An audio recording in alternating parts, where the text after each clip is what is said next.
ان اللہ وملائکتہ یصلون علی النبی یا ایھا الذین آمنوا صلوا علیہ وسلموا تسلیما اللہم صل علی محمد وآل محمد سبحان اللہ والحمد للہ ولا الہ الا اللہ واللہ اکبر اللہم صل علی محمد وآل محمد بسم اللہ الرحمن الرحیم اللہم کل ولیک الحجۃ بالحسن صلواتک علیہ وعلی آبائہ فی ہذہ الساعۃ وفی کل ساعہ ولیا وحافظا وقائدا وناصرا ودلیلا وعینا حتی تسکن وارزق طوعا وتمتع فیہا طویلا اللہم صل علی محمد وآل محمد اللہم صل علی محمد وآل محمد اللہم صل علی محمد وآل محمد بسم اللہ الرحمن الرحیم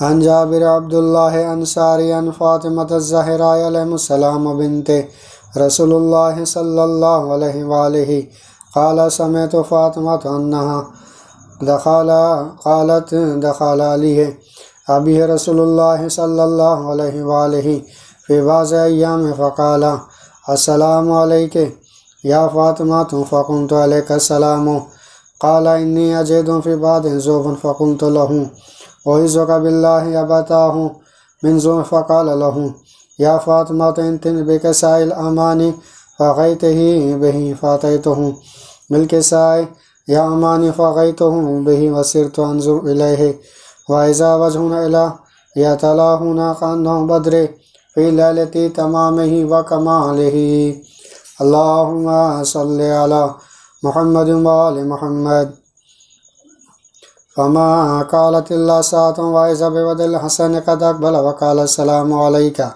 يا جداه وقال السلام عليك يا أمه فقمت عليك السلام يا قرة عين ثمرة فؤاد فقال یا امہ انی اشم عندک رائحات طیبات کأنها رائحات اخی وابن امی رائحات طیبات کأنها رائحات جد رسول اللہ صلی اللہ علیہ وآلہ فقلت نعم فإنک جدک تحت الکساء فاقبل نحو الحسین نحو الکساء وقال السلام علیک یا جدہ یا رسول اللہ تزان لی ان ادخل معك تحت الکساء اللہم صل علی محمد وآل محمد فقال السلام علیک یا ولدیک ویا صاحبی صاحب حوضی قد اذنتک لک فدخل معهم تحت الکساء فما كانت الا ساعة وإذا بولد الحسین قد اقبل وقال السلام علیک یا امہ فقلت علیک السلام یا ولدیک وقرأتی عین ثمرۃ فؤاد فقال انی اشم عندک رائحات یا فقال لی یا امہ انی اشم عندک رائحات طیبات کأنها رائحات جد رسول اللہ صلی اللہ علیہ وآلہ فقلت نعم انک جدک واخاک تحت الکساء فدنا الحسین نحو الکساء وقال السلام علیک یا جدہ السلام علیک یا من اطر اللہ تزان لی ان ادخل معکم تحت الکساء فقال علیک السلام یا ولدیک یا شافی امت قد اذنت لک فدخل معهما تحت الکساء فاقبل عندک ذلك ابو الحسن علی بن ابی طالب وقال السلام علیک یا بنت رسول اللہ فقلت علیک السلام یا ابا الحسن یا امیر المؤمنین فقال یا فاطمہ انی اشم عندک رائحات طیبات کأنها رائحات اخی وابن امی رسول اللہ فقلت نعم هما معك ولديك تحت الكساء فاقبل علی نحو الکساء وقال السلام علیک یا رسول اللہ تزان لی ان ادخل معکم تحت الکساء اللہم صل علی محمد وآل محمد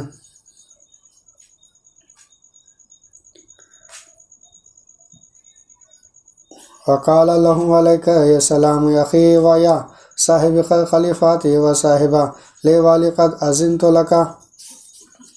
فدخل علي تحت الكساء ثم أتيت نحو الكساء وقلت السلام عليك أبتاه يا رسول الله تزان لي أن أكون معكم تحت الكساء.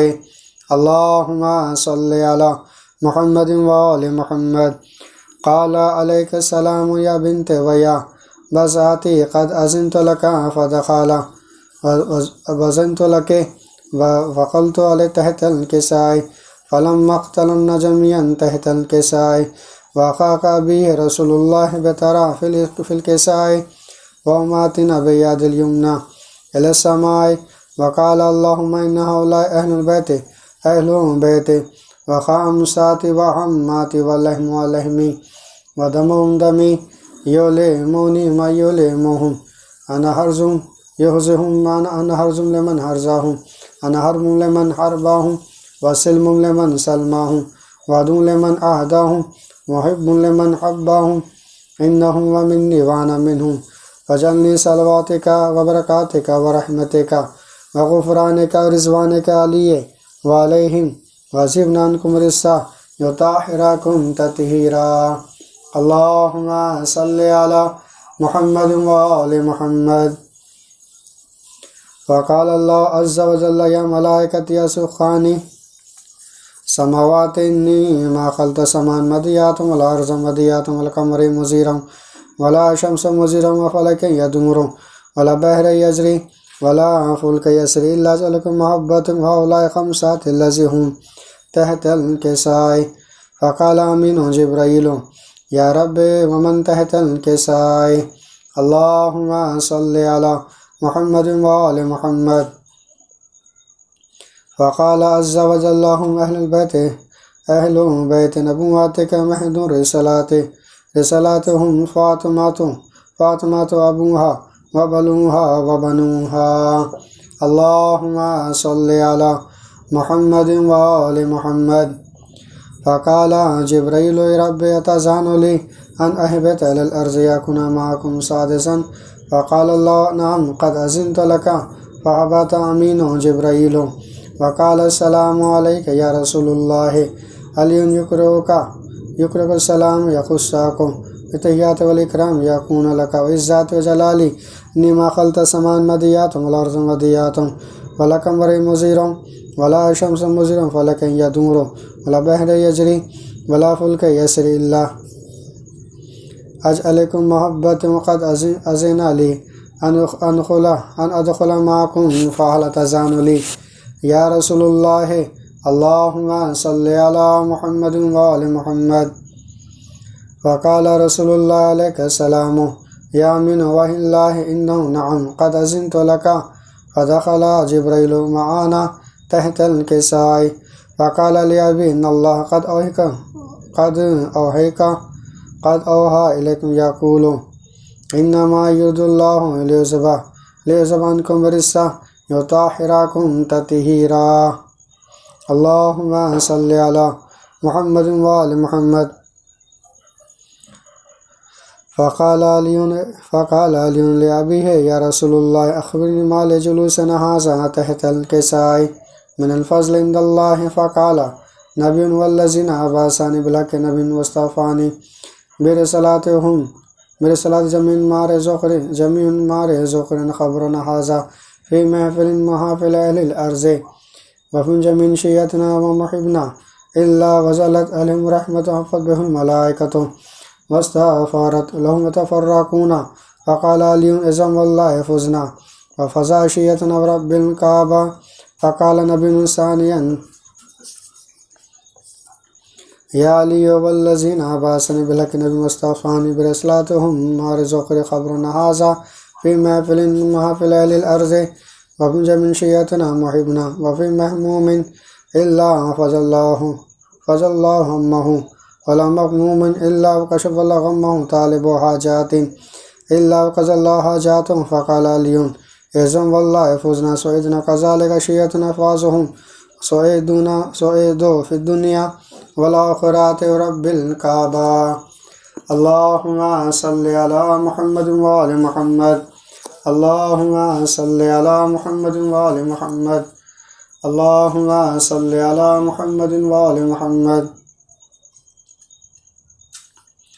بسم الله الرحمن الرحيم اللهم إني أسألك بحق محمد وأنت المحمود وبالحق علي وأنت الأعلى وبالحق فاطمة وأنت فاطر السماوات والأرض وبالحق حسن وأنت المحسن وبالحق علي وبالحق حسين وأنت القائد إحسان وبالحق الأئمة تحت الطاهرين من ذرية الحسين عليهم السلام اللهم صل على محمد وآل محمد اللهم صل على محمد وآل محمد اللهم صل على محمد وآل محمد بسم الله الرحمن الرحيم اللهم كن وليك الحجة بالحسن صلواتك عليه وعلى آبائه في هذه الساعة وفي كل ساعة وليا وحافظا وقائدا وناصرا ودليلا وعينا حتى تسكن وارزقا طوعا وتمتع فيها طويلا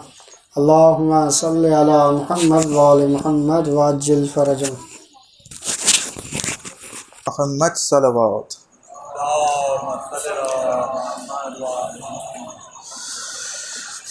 روکے معصوم آئے کم روکے معصوم آئے قم سے دیتی ہے صدا اے غریب الغربا ہے میرے بھائی رضا اے غریب الغربا اے میرے بھائی رضا تیرا دیدار نہیں بھائی قسمت میں میری دے ہواؤں کو ذرا حکم ہے میرے علی سن لوں آواز تیری سن لوں آواز تیری دل بہل جائے میرا اے غریب الغربا اے میرے بھائی رضا دیکھنے آئی ہوں میں قم سے صورت تیری اے غریب الغربا دیکھ غربت میری کوئی بتلاتا نہیں کوئی بتلاتا نہیں مجھ کو مشہد کا پتہ اے غریب الغربا اے میرے بھائی رضا مجھ پہ جو بیت گئے وہ علم کچھ بھی نہیں سامنے زینب کے میرا غم کچھ بھی نہیں میں نہ بازار گئی میں نہ بازار گئی نہ چھنی میری ردا اے غریب الغربا اے میرے بھائی رضا جب سے پہنچی ہوں میں قم دل ہے قابو میں نہیں غم زدہ نظر شہر کے پیر و جوان دیکھ کر کالے علم دیکھ کر کالے علم دل دہلتا ہے میرا اے غریب الغربا اے میرے بھائی رضا. کس جگہ خار چبھے کس جگہ تھک کے گری، پوچھو چھالوں سے ذرا کیسے میلوں میں چلی. زخم پیروں کے تمہیں زخم پیروں کے تمہیں غم سنائیں گے میرا، اے غریب الغربا اے میرے بھائی رضا. ساتھ جائے گا میرے یہ غم تنہائی، تم بھی اکبر کی طرح نہیں لوٹے بھائی. روز صغرا کی طرح روز صغرا کی طرح میں جلاتی ہوں دیا، اے غریب الغربا اے میرے بھائی رضا.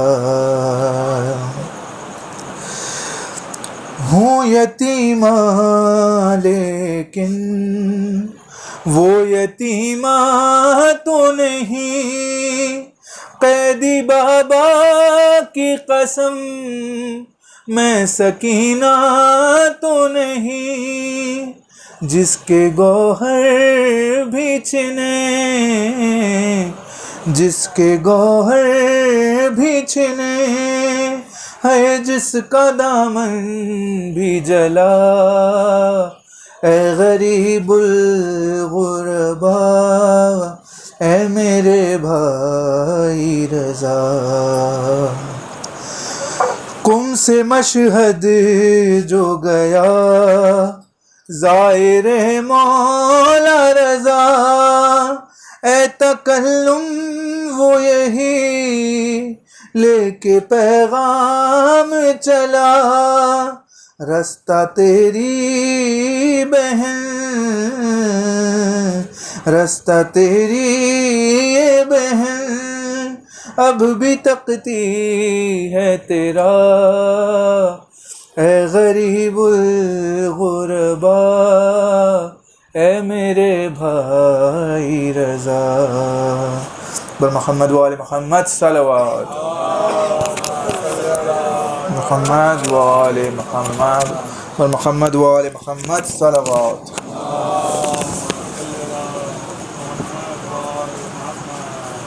محمد وآل محمد صلوات.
فاتحة.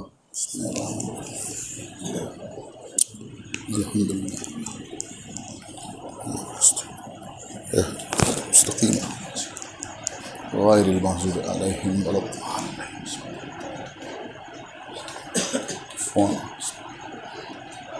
اللهم صل على محمد وعجل. آپ لوگ بھی آگے آ جائیں، تھوڑا سا پیچھے جو کرسی.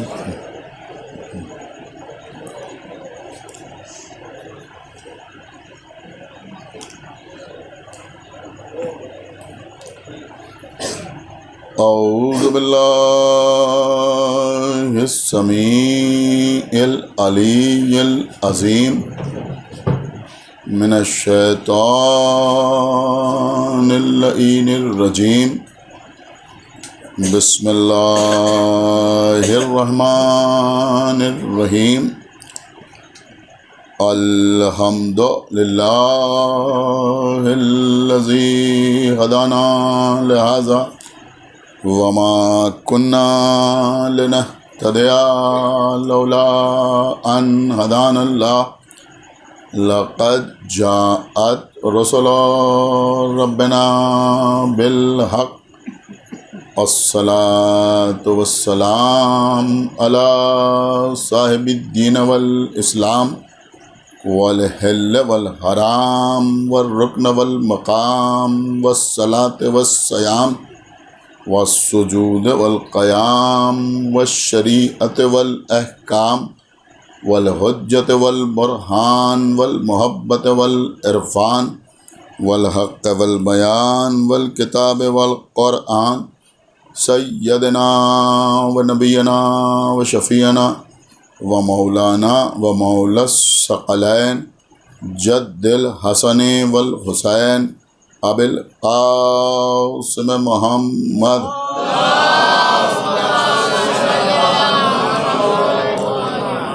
وعلى اہل بیتہ الطیبین الطاہرین المعصومین المظلومین المنتخبین المنتجبین الذین اذهب اللہ عنہم الرجس وطہرہم تطہیرا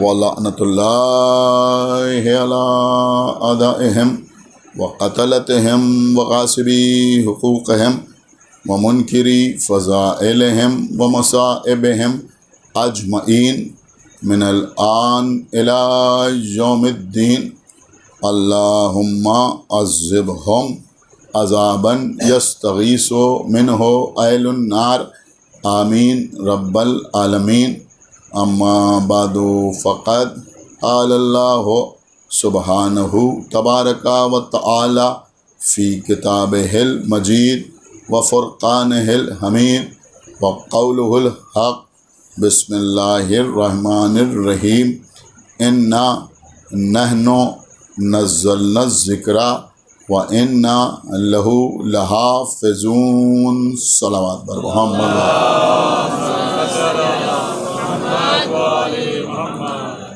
حضرات، سورہ ہجر کی آیہ مبارکہ ہے جس میں ارشاد اقدس الہی ہو رہا ہے کہ اِنَّا نَحْنُ نَزَّلْنَا الذِّكْرَ وَإِنَّا لَهُ لَحَافِظُونَ، یعنی ہم ہی ہیں اس ذکر کے، یعنی قرآن کے نازل کرنے والے، وَإِنَّا لَهُ لَحَافِظُونَ، اور ہم ہی ہیں اس کی حفاظت کرنے والے۔ انشاءاللہ اسی موضوع پر آپ سے گفتگو کا سلسلہ جاری و ساری رہے گا، لیکن کیونکہ آج شب شہادت ہے سرکار امام علی ابن موسیٰ رضا علیہ الصلوۃ والسلام، لہذا آج کی مجلس خصوصیت کے ساتھ امامی کے ذکر کے لیے مخصوص ہے، لیکن امام کے ذکر تک پہنچنے کے لیے اور اس آیت سے تسلسل کو قائم کرنے کے لیے دو چار جملے آپ کی خدمت میں عرض کرنا مقصود ہے۔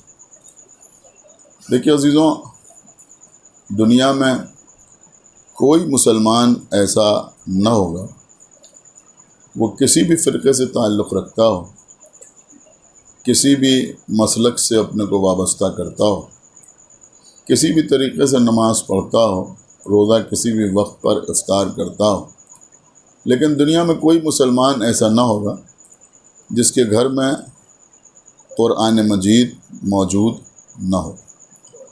ہر مسلمان کے گھر میں قرآن موجود ہے، لیکن قرآن مجید سے کچھ اخذ کرنے کے لیے، کچھ حاصل کرنے کے لیے سارے مسلمان زبان سے کہیں یا نہ کہیں، لیکن کسی نہ کسی کو ذریعہ یا وسیلہ ضرور قرار دیتے ہیں۔ انتہا تو یہ ہے کہ جس شخص نے پیغمبر کے سامنے حسبنا کتاب اللہ کا دعویٰ کیا، وہ بھی اپنے دعوے پر قائم نہ رہ سکا، اور اسے اپنی زندگی میں ایک بار نہیں، 2 بار نہیں، 70 مرتبہ یہ کہنا پڑا کہ اگر علی نہ ہوتے، ایک صلوات پڑھے بر محمد تو کیا حالات ہوتے۔ ایک بار بھی یہ نہیں کہا کہ اگر قرآن نہ ہوتا تو میں ہلاک ہو جاتا، بلکہ کہنا یہ پڑا کہ اگر علی نہ ہوتے تو میں ہلاک ہو جاتا۔ تو سارے مسلمان کسی نہ کسی کو ذریعہ بناتے ہیں، کسی نہ کسی کو وسیلہ بناتے ہیں۔ لیکن دیکھیے، اگر آپ بالکل نتیجہ چاہتے ہیں تو میں آپ کی خدمت میں یہ عرض کروں کہ دنیا کے سارے مسلمان 3 گروہوں کو قرآن مجید سے معانی و مفاہیم کے اخذ کرنے کا وسیلہ قرار دیتے ہیں۔ کچھ لوگ قرآن سمجھنے کے لیے صحابہ کو وسیلہ بناتے ہیں، اصحاب رسول کو وسیلہ بناتے ہیں۔ کچھ لوگ علم قرآن حاصل کرنے کے لیے ازواج کا سہارا لیتے ہیں، اور الحمدللہ کہ ہم علم قرآن حاصل کرنے کے لیے اہل بیت کو ذریعہ اور وسیلہ قرار دیتے ہیں، اور اس لیے قرار دیتے ہیں کہ پیغمبر اسلام نے آخر وقت میں ارشاد فرمایا تھا کہ میں تمہارے درمیان 2 وزنی چیزیں چھوڑے جا رہا ہوں، ایک کتاب خدا ہے، دوسرے میرے اہل بیت ہیں، جب تک کہ ان سے وابستہ رہو گے کبھی گمراہ نہ ہوگے۔ تو ہم اہل بیت کو ذریعہ اور وسیلہ بناتے ہیں۔ اب بہت دیر کی بحث آپ کی خدمت میں نہ عرض کرنا پڑے، لہذا میں صرف ایک بات عرض کروں گا کہ ایک کتاب ہے جس کا نام ہے تحفہ اثنا عشریہ۔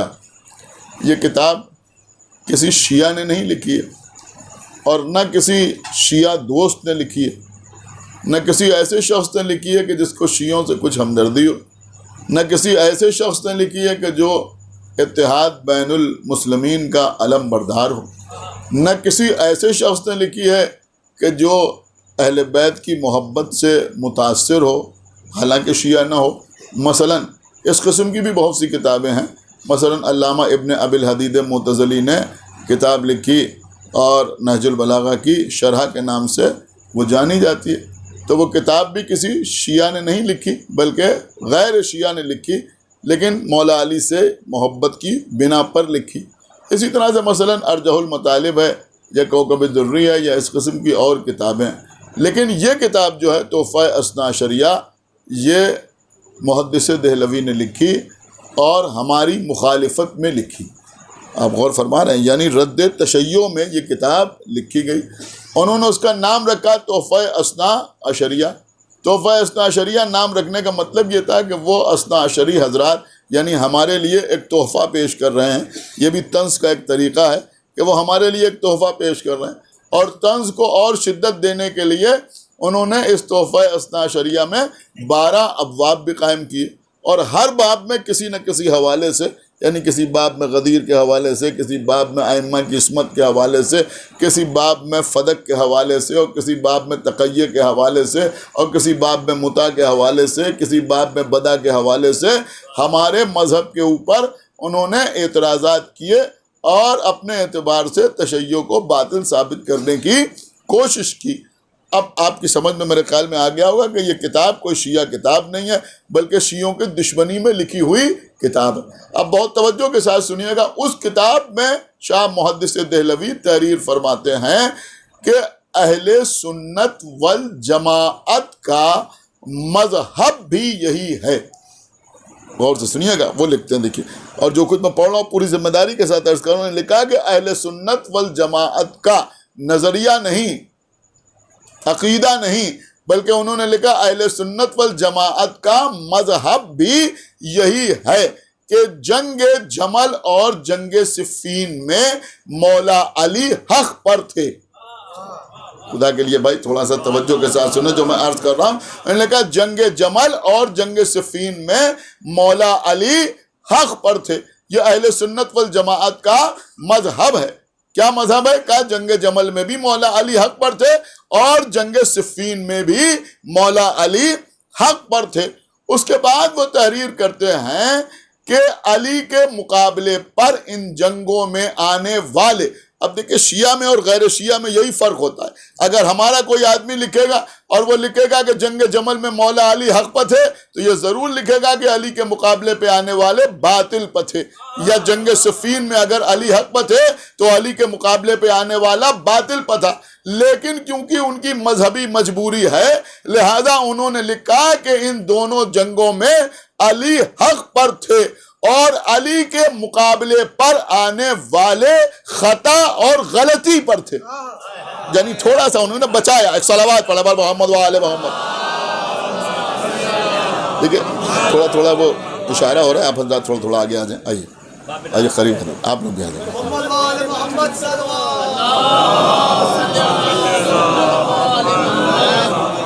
سنیے قبلہ، دیکھیں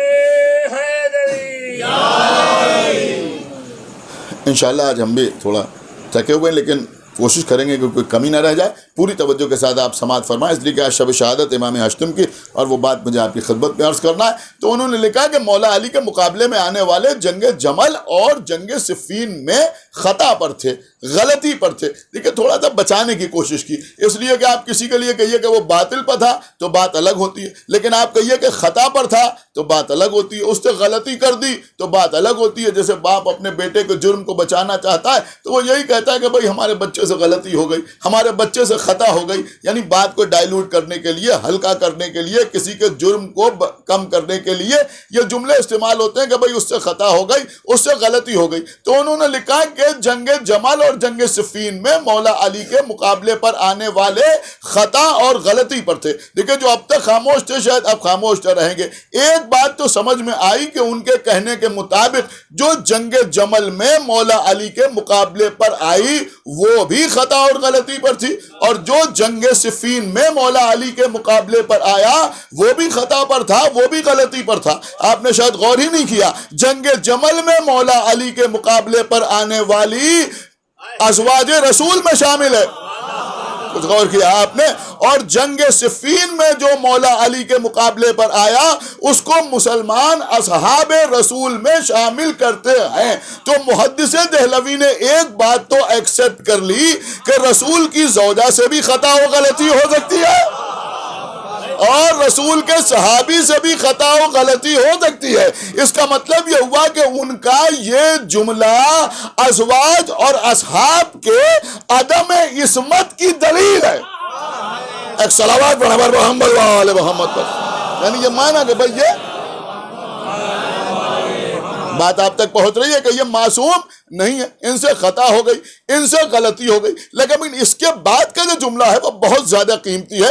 اس کے بعد انہوں نے لکھا کہ یہ بیچارے، ہائے ہائے ہائے، کون؟ کہ جنگ جمل میں رسول مولا علی کے مقابلے پر آنے والی اور جنگ صفین میں مولا علی کے مقابلے پر آنے والا، ایک رسول کی زوجہ، دوسرا ان کے کہنے کے مطابق رسول کا صحابی۔ انہوں نے لکھا کہ یہ بیچارے، اب جتنا انہوں نے لکھا اتنا ہی مجھے سنانا ہے، کہ یہ بیچارے قرآن کی آیت کا مطلب نہیں سمجھ سکے۔ ہائے ہائے ہائے ہائے، ایک صلوات پڑھا بر محمد و آل محمد۔ لیکن یہی مجھے عرض کرنا تھا کہ یہ بیچارے قرآن کی آیت کا مطلب نہیں سمجھ سکے۔ اب دیکھیں یہاں جو مجمع ہمارے سامنے بیٹھا ہوا ہے یہ وہ مجمع ہے کہ جس کی مادری زبان عربی نہیں ہے،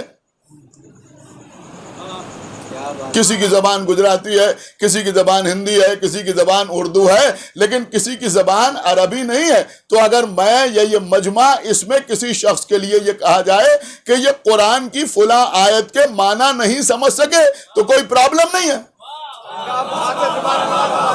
کوئی مسئلہ نہیں ہے۔ آپ غور نہیں کر رہے ہیں. لیکن جن کے لیے کہا جا رہا ہے وہ دونوں کے دونوں عرب میں پیدا ہونے والے ہیں, ان کی مادری زبان عربی ہے, لیکن محدث دہلوی کہہ رہے ہیں کہ وہ قرآن کی آیت کا مطلب نہیں سمجھ سکے. اس کا مطلب یہ ہوا کہ قرآن کو سمجھنے کے لیے عربی جاننا کافی نہیں ہے, اہل بیت کے در سے وابستہ ہو. ایک صلوات برابر محمد وآلہ محمد. خالی عربی جاننا کافی نہیں ہے.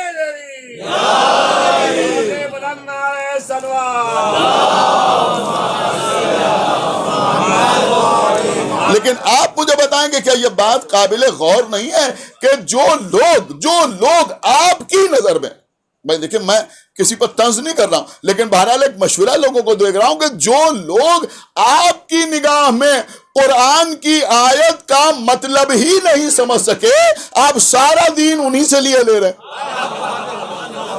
یعنی جن کی سمجھ ہی میں نہیں. ایک صلوات پڑھے بر محمد وآلہ محمد. قابل غور بات ہے یا نہیں ہے؟ میں کہا بھائی جو قرآن کی آیت کا مطلب ہی نہیں سمجھ سکے, نماز انہی سے لے رہے ہیں, روزہ انہی سے لے رہے ہیں, حج انہی سے لے رہے ہیں, زکوٰۃ انہی سے لے رہے ہیں, شریعت انہی سے لے رہے ہیں, دین انہی سے لے رہے ہیں. دیکھیں قبلہ بڑی عجیب و غریب بات ہے. میں عرض کروں کہ اکثر حضرات جو مسلمان ہیں, یعنی شیعہ نہیں ہیں لیکن مسلمان ہیں, جب کوئی بات آتی ہے تو اس بات کو قبول کرتے ہیں کہ اللہ نے جو فضیلت اہل بیت کو دی ہے وہ کسی اور کو نہیں دی ہے. یہ مانتے ہیں کہ مولا کائنات علم میں سب سے افضل ہیں, شجاعت میں سب سے افضل ہیں, سخاوت میں سب سے افضل ہیں, ساری باتیں تسلیم کرتے ہیں. لیکن آپ مجھے بتائیے کہ سب کچھ تسلیم کرنے کے بعد جب مذہب کی بات آتی ہے, جب دین کی بات آتی ہے, جب تفسیر کی بات آتی ہے تو دوسروں کی طرف رجوع کرتے ہیں. اس کا مطلب یہ ہوا کہ عجیب بات ہے کہ افضل ان کو مانیں گے اور دین مفضول سے حاصل کریں گے. بھئی جب افضل ان کو مان رہے تو پھر دین بھی انہی سے حاصل کرنا چاہیے یا حاصل نہیں کرنا چاہیے. تو بس میں آپ کو یہیں تک لانا چاہتا تھا. تو آپ ذرا غور فرمائیں عزیزوں کہ یہ اہل بیت اطہار ہیں کہ ہم نے جو قرآن کو حاصل کیا وہ آل محمد سے حاصل کیا, اور آل محمد سے اس لیے حاصل کیا قرآن مجید کو. اب میں بہت بڑا جملہ آپ کی خدمت میں عرض کرنے جا رہا ہوں, حالانکہ اہل سنت کے کچھ علماء نے صرف مولائے کائنات کے لیے لکھا, لیکن میں اس کو تھوڑا سا وسعت دے کے آپ کی خدمت میں عرض کر رہا ہوں کہ یہ چیلنج ہے ہمارا مولائے کائنات سے لے کر ہمارے امام آخر تک, مولا علی سے لے کر ہمارے امام آخر تک, ہمارے کسی امام کے سلسلے میں ہماری کتاب ہو یا دوسروں کی کتاب ہو, شیعہ کتاب ہو یا غیر شیعہ کتاب ہو, کسی کتاب میں کوئی ہمیں نہیں دکھا سکتا کہ ہمارے کسی امام نے کوئی علمی سوال کسی اور سے کیا ہو.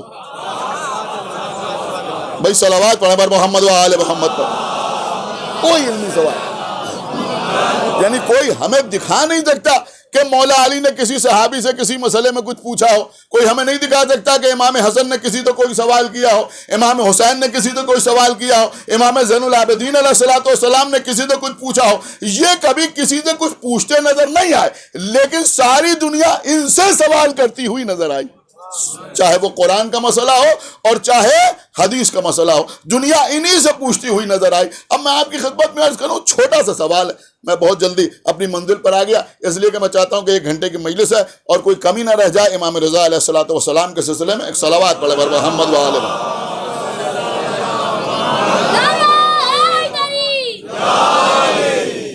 دیکھیں عزیزوں, ہمارے 8ویں امام, ایک شخص امام کی خدمت میں حاضر ہوا اور امام کی خدمت میں حاضر ہونے کے بعد اس نے کہا مولا یہ سورہ عنکبوت کی جو آیت ہے, ان الصلاۃ تنہی عن الفحشاء والمنکر ولا ذکر اللہ اکبر, دیکھیں یہ سب سنے, سب کے مطلب کی بات ہے. تو اس نے کہا کہ مولا اس آیت میں صلاۃ بھی ہماری سمجھ میں آ گئی. کیا کہہ رہا ہے اللہ؟ ان الصلاۃ تنہی عن الفحشاء والمنکر, یعنی بے شک نماز انسان کو فحش سے اور منکر سے دور رکھتی ہے. ولا ذکر اللہ اکبر, اور جو اللہ کا ذکر ہے وہ اکبر ہے, اللہ کا ذکر اکبر ہے. تو اس نے کہا صلاۃ ہماری سمجھ میں آ گئی, فحش ہماری سمجھ میں آ گیا, منکر ہماری سمجھ میں آ گیا, لیکن یہ ذکر اللہ الاکبر کیا ہے؟ یہ ہماری سمجھ میں نہیں آیا، اس لیے کہ اللہ نے جب نماز کی بات تمام کر لی تو اس کے بعد اللہ نے کہا کہ وَلَا ذِكْرُ اللَّهِ اکبر، اور اللہ کا ذکر اکبر ہے۔ اب دیکھیں جس کے دل میں اہل بیت بستے ہیں وہ خاموش نہیں رہے گا، اس لیے کہ یہ میثم زیدی کا نکتہ نہیں ہے، آپ کے امام کا جواب ہے۔ آپ کے 8ویں امام نے ارشاد فرمایا، اور آج کی رات اس کو اور توجہ کے ساتھ سننا ہے، امام نے اپنے سینے پر ہاتھ رکھا اور فرمایا کہ نحنو ذکر اللہ، ہائے ہائے ہائے، نحنو ذکر اللہ، پھر فرمایا نحنو ذکر اللہ و نحنو اکبر، الگ الگ ارشاد فرمایا کہ دیکھو ہم ہی ذکر اللہ ہیں اور ہم ہی اکبر ہیں، یعنی امام نے بتایا کہ دیکھو ذکر اللہ بھی ہم ہی ہے اور اکبر بھی ہم ہی ہیں۔ اگر یہ کہتے کہ انا تو بات امام تک محدود رہتی، لیکن فرمایا نحنو، اس کا مطلب یہ ہوا کہ ہمارے 8ویں امام ذکر اللہ بھی ہیں اکبر بھی ہیں۔ امام موسیٰ بن جعفر ذکر اللہ بھی ہیں اکبر بھی ہیں، امام جعفر صادق ذکر اللہ بھی ہیں اکبر بھی ہیں، امام محمد باقر ذکر اللہ بھی ہیں اکبر بھی ہیں، امام زین العابدین ذکر اللہ بھی ہیں اکبر بھی ہیں، امام حسین ذکر اللہ بھی ہیں اکبر بھی ہیں، مولا علی ذکر اللہ بھی ہیں اکبر بھی ہیں۔ میں کہوں گا کیا قدرت نے انتقام لیا ہے، اگر تم اذان میں علی ولی اللہ نہ کہو گے تو اکبر تو کہنا ہی پڑے گا۔ صلوات برابر محمد وآل محمد، کم سے کم نحنو ذکر اللہ و نحنو اکبر، ہم ہی ذکر اللہ ہیں اور ہم ہی اکبر ہیں۔ عزیزوں ایک حسین سا منظر یاد آ گیا، میں سمجھتا ہوں کہ اس پوری آیت کو عملی طور پر پیغمبر نے دنیا کے سامنے پیش کر دیا۔ کیسے پیش کر دیا؟ حالانکہ آپ کا ہزاروں مرتبہ سنا ہوا واقعہ ہے، لیکن کچھ باتیں بار بار اس لیے یاد دلائی جاتی ہیں کہ اگلی نسلوں تک پہنچتی رہیں۔ پیغمبر اسلام، اللہ کے رسول، طٰہٰ، یاسین، مزمل، مدثر، مبشر، بشیر، نور اول، خلق اول، سجدے کے عالم میں ہیں، اور کہاں کا مسجد میں جماعت کی نماز ہو رہی، پیغمبر اسلام سجدے میں ہیں اور آقا حسین آ کر پشت رسول پر سوار ہو گئے۔ آقا حسین پشت رسول پر سوار ہو گئے۔ دیکھیں کبھی اس زاویے سے بھی اس کو سنیے نا، جس کے دل میں حسین بستے ہیں، 40 قریب ہے، وہ انشاءاللہ خاموش نہیں رہے گا۔ امام حسین پشت رسول پہ آگے سوار ہو گئے، اللہ نے جبرائیل کو بھیجا اور جبرائیل نے آگے کہا رسول سے کہ اس وقت تک سجدے سے سر نہ اٹھائیے گا جب تک کہ حسین اپنی مرضی سے آپ کی پشت سے نہ اتر جائیں۔ کچھ غور کیا آپ نے؟ یہ رسول کیا بتا رہے ہیں، یہ رسول کیا سمجھا رہے ہیں؟ رسول پڑھ رہے ہیں نماز، یہ کیا ہے کہ یہ صلاۃ ہے، ان الصلاۃ تنہی عن الفحشاء والمنکر، بے شک نماز انسان کو فحش سے اور گناہوں سے دور رکھتی ہے۔ اس کے بعد کیا کہا گیا؟ ولا ذکر اللہ اکبر، رسول بتا رہے ہیں کہ دیکھو جو میں پڑھ رہا ہوں یہ صلاۃ ہے، اور جو پشت پہ آ کے بیٹھ گیا ہے یہ ذکر اللہ اکبر ہے۔ یہ حسین کون ہے کہ یہ ذکر اللہ اکبر ہے۔ امام حسین علیہ السلام پشت رسول پہ ہیں اور رسول اللہ سجدے میں طول دے رہے ہیں، 70 مرتبہ یا 72 مرتبہ رسول اللہ نے ذکر سجدہ کیا۔ دیکھیں بھائی ایک بات تو اور سمجھ میں یہ آ گئی کہ جب حسین درمیان آ جاتے ہیں تو عبادتوں میں کمی نہیں ہوتی، اضافہ ہوتا ہے، عبادتوں میں کمی نہیں ہوتی۔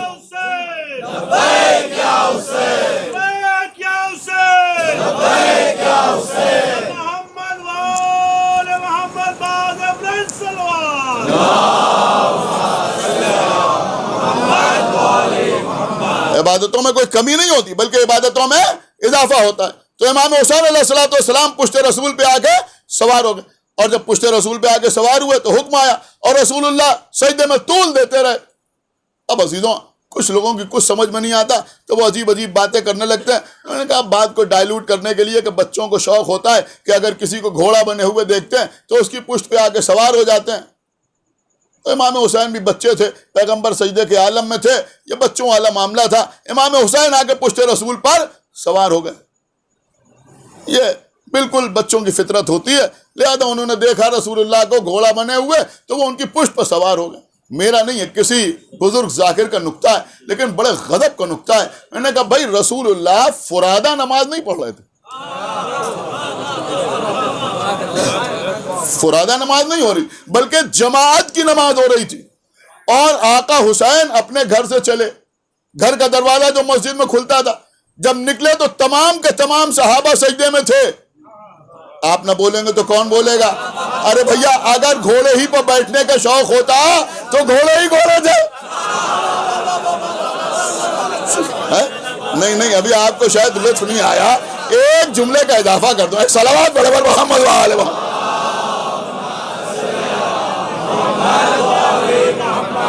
امام حسین کے سامنے گھوڑے ہی گھوڑے تھے. جس صحابی کے پشت پر چاہتے سوار ہو جاتے.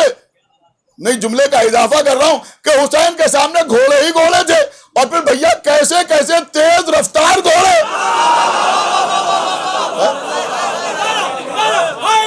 ایسے کیسے.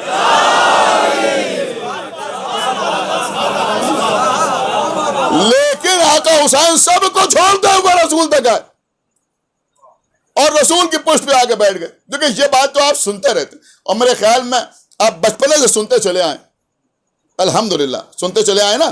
لیکن اس میں ایک بات جو کم پڑھی جاتی ہے وہ میں آپ کی خدمت پہ عرض کروں کہ جب امام حسین پشت رسول پر سوار ہوئے تو آپ کو معلوم ہے قبلے کی طرف رخ کر کے نہیں بیٹھے. یہ چیز قبلہ عام طور پر نہیں پڑھی جاتی. آقا حسین جو بیٹھے پشت رسول پر تو قبلے کی طرف رخ کر کے نہیں بیٹھے کہ جدھر رسول سجدہ کر رہے ہیں ادھر ہی بیٹھ جاتے. دیکھیے اگر بچوں والا معاملہ ہوتا تو آقا حسین ویسے ہی بیٹھتے, اس لیے کہ بچے کی فطرت بھی یہی ہے کہ ادھر ہی منہ کر کے بیٹھتا جدھر نانا کا سر تھا, ادھر ہی نواسا بیٹھتا. لیکن ایسے نہیں بیٹھے بلکہ قبلے کی طرف پشت کر کے بیٹھے. سمجھ رہے ہیں آپ, لوگوں کی طرف چہرہ کر کے بیٹھے. سن ہی نہیں رہے آپ, میں کیا عرض کر رہا بھائی. لوگوں کی ایک صلوات اور پڑھا محمد و آل محمد پر.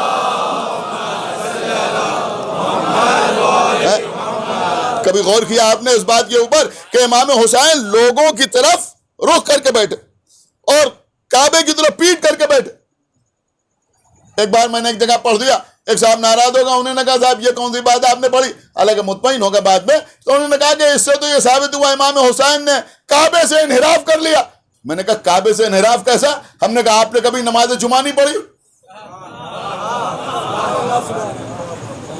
آپ نے کبھی نماز جمعہ نہیں پڑھی؟ انہوں نے کہا بھائی نماز جمعہ سے اس کا کیا تعلق ہے؟ ہم نے کہا بہت بڑا تعلق ہے. جب امام جمعہ نماز پڑھاتا ہے تو اس کا رخ کعبے کی طرف ہوتا ہے, لیکن جب خطبہ دیتا ہے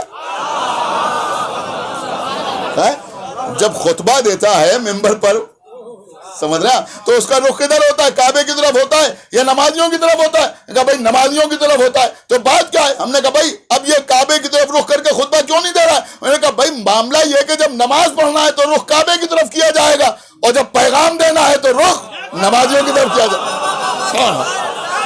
سن رہے ہیں یا نہیں سن رہے ہیں؟ جب پیغام دینا ہے تو رخ کدھر کیا جائے گا؟ کہ نمازیوں کی طرف کیا جائے گا. تو یہاں پر بھی مسئلہ بالکل وہی تھا. رسول نماز پڑھ رہے تھے, رخ کعبے کی طرف تھا, حسین پیغام دے رہے تھے, لہذا رخ نمازیوں کی طرف تھا. اور عزیزوں اس میں ایک بہت بڑا راز تھا. دیکھیں جتنی محنت میں کر رہا ہوں اتنی آپ رسپانس دیجئے, تبھی انشاءاللہ میں پڑھ پاؤں گا. ابھی 5 دن ہیں, بہت توجہ آپ حضرات کی چاہتا ہوں. تو امام حسین کیسے بیٹھے گا؟ لوگوں کی طرف رخ کر کے بیٹھے. اب اگر آقا حسین قبلے کی طرف رخ کر کے بیٹھ جاتے تو اس سے نقصان کیا ہوتا؟ آپ کو پتہ ہے نقصان کیا ہوتا؟ نقصان یہ ہوتا کہ جب رسول اللہ نے سجدے میں طول دیا تو جس نے بھی یہ روایت نقل کی اس نے لکھا کہ لوگوں نے سر اٹھا اٹھا کے دیکھا. لوگوں نے سن رہا ہے, لوگوں نے سر اٹھا اٹھا کر دیکھا. دیکھیں جگہ کم اور تھوڑا تھوڑا آگے آئیے.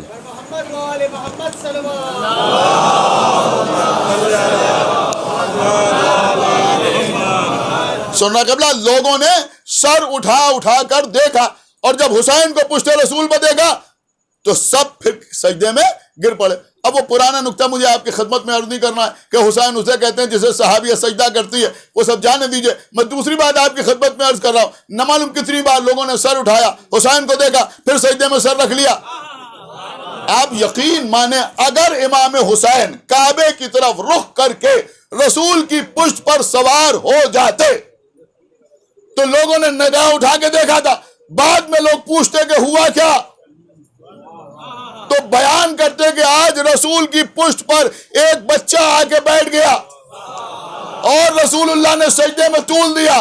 اگر کوئی پوچھتا کہ وہ بچہ کون تھا تو یہ کہتے ہم نے دیکھا نہیں، ہم نے دیکھا نہیں، اس لیے کہ پیٹھ ہماری طرف تھی، لہذا ہمیں معلوم نہیں کون بچہ تھا. ہاں کوئی بچہ تھا جو رسول کی پشت پہ آ کے بیٹھ گیا تھا، اسی لیے آقا حسین ان کی طرف چہرہ کر کے بیٹھے کہ پہچان لو کوئی اور بچہ نہیں، علی و فاطمہ کا بیٹا حسین. ایک صلوات اور پڑھا پر محمد و آل محمد، اچھی طرح پہچان. الحمدللہ، مولا آپ کو سلامت رکھے جیسے آپ نے سماعت فرمایا. لیکن اب یہاں ایک چیز اور بس اس سلسلے میں، اور اس کے بعد میں بیان کو آگے بڑھوں اس روایت کے سلسلے میں، ایک چیز بس اور. دیکھیے قبلہ، یہ شعراء اور ذاکرین، علماء، محققین، سمجھ رہے ہیں آپ، یہ سب کا اسٹیٹس الگ الگ ہو سکتا ہے، لیکن سب ایک ہی دربار کے نوکر. ایک صلوات اور پڑھیں پر محمد و آل محمد. یہ سب، وہ نوح خان ہوں، مرثیہ خان ہوں، قاری قرآن ہوں، سب ہیں تو ایک ہی دربار کے نوکر نا. تو ایک دوسرے کی مدد بھی کرتے رہتے ہیں. کبھی کبھی ایسا ہوتا ہے کہ کسی مقاصدے میں شعراء نہیں آئے اور ہم سے کہا گیا کہ تقریر کر دیجیے. ہم نے تقریر شروع کر دی تو بانی محفل نے ہم سے کہا کہ آپ تھوڑا دیر تک تقریر کر دیجیے گا، شعراء آ جائیں تاکہ سلسلہ آگے بڑھ جائے. تو ہم بھی تھوڑا سا تقریر کو طول دے دیتے ہیں کہ بھائی آ جائیں. اب جب ہم نے دیکھ لیا، پہچان لیا کہ 7-8 شعراء آ گئے تو ہم نے اپنی بات تمام کر دی. بالکل اسی طرح سے کبھی کبھی ایسا ہوتا ہی نہیں ہوتا. آپ کو تجربہ ضرور ہوا ہوگا کہ ذاکر کو آنے میں تاخیر ہو گئی، ذاکر کو آنے میں تاخیر ہو گئی. اب جب ذاکر کو آنے میں تاخیر ہو گئی تو ان سے کہا گیا کہ آپ پڑھ دیجیے. اب یہ یوں بھی پڑھتے رہتے ہیں، لیکن ایسے موقع پر امتحانی منزل ہوتی ہے کہ آپ پڑھ دیجیے. اور اس کے بعد ان سے کہا دیکھیے جب تک وہ نہ آئیں تب تک آپ پڑھتے رہیے. اب آپ مجھے بتائیں کہ ان کی حالت کیا ہوتی اس وقت جب آدمی پڑھتا ہے، تو کیفیت کیا ہوتی؟ ان کا کیفیت یہ ہوتی ہے کہ مطلع پڑھا اور پھر دروازے کی طرف دیکھا، آئے یا نہیں آئے. میں کہاں لے جا رہا ہوں آپ کو، آپ شاید غور ہی نہیں کر رہے ہیں. پھر ایک شعر پڑھا، دیکھیے اب جو سمجھے گا وہ پہلے ہی بولے گا، میری بات سمجھیے. پھر ایک شعر پڑھا، پھر دیکھا ادھر آئے یا نہیں آئے. پھر ایک اور شعر پڑھا، پھر دیکھا آئے یا نہیں آئے. پھر شعر پڑھا، پھر دیکھا کہ آئے یا نہیں آئے. ہر مصرے کے بعد، سن رہے ہیں آپ، ہر مصرے کے بعد دروازے کی طرف دیکھ رہے ہیں، آئے یا نہیں آئے، آئے یا نہیں آئے. کیوں کہ ان سے کہا گیا کہ جب وہ آ جائیں تو آپ اتر آئیے گا. تو اب یہ ہر شعر کے بعد دیکھ رہے ہیں کہ وہ آئے یا نہیں آئے. اللہ نے رسول سے یہ نہیں کہا کہ 70 مرتبہ ذکر سجدہ کرو یا 72 مرتبہ ذکر سجدہ کرو، بلکہ اللہ نے کہا اس وقت تک سجدے سے سر نہ اٹھانا جب تک کہ حسین اپنی مرضی سے، سنا آپ نے یا نہیں سنا، اپنی مرضی سے آپ کی پشت سے نہ اتر جائے. اب مجھے بتائیے کہ یہ کیفیت نبی کے دل کی ہوگی یا نہیں ہوگی؟ ایک بار کہا سبحان ربی الاعلی و بحمدہ، دل میں آیا حسین. پھر کہا سبحان ربی الاعلی و بحمدہ، پھر دل میں آیا حسین. میں سمجھتا ہوں کہ رسول یہی تو پیغام دے رہے ہیں کہ دیکھو وہی سجدے قابل قبول ہوتے ہیں جہاں دل میں حسین رہتے ہیں. صلوات بر محمد و آل محمد، وہی سجدے قابل قبول. ایک صلوات اور پڑھ دے بر محمد و آل محمد.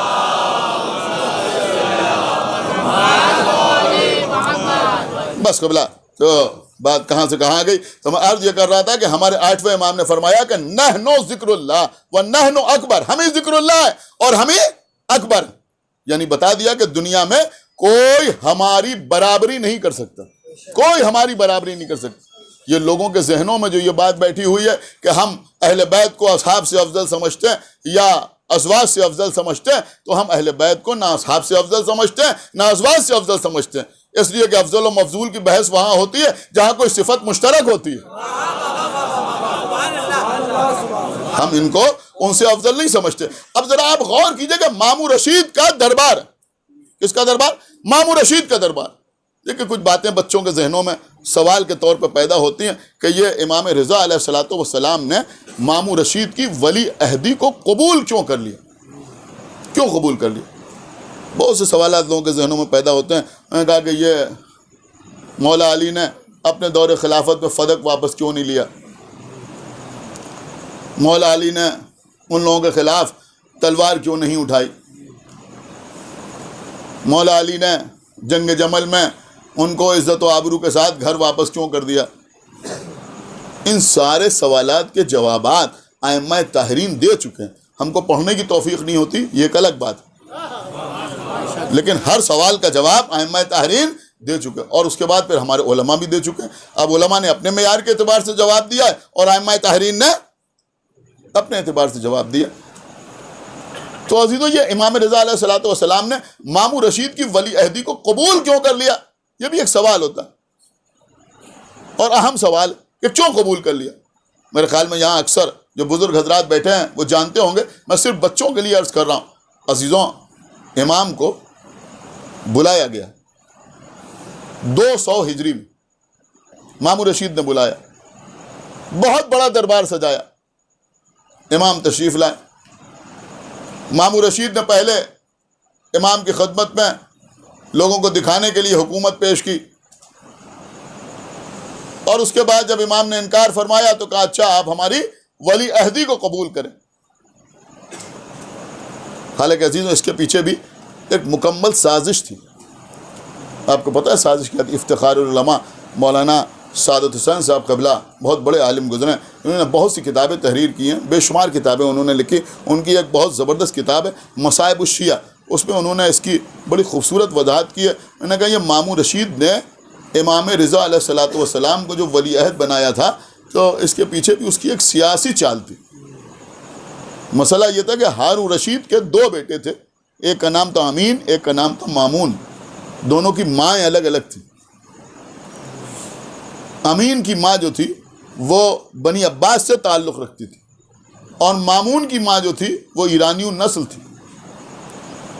ہارون رشید نے اپنی حکومت کو اپنے دونوں بیٹوں کے درمیان تقسیم کر دیا.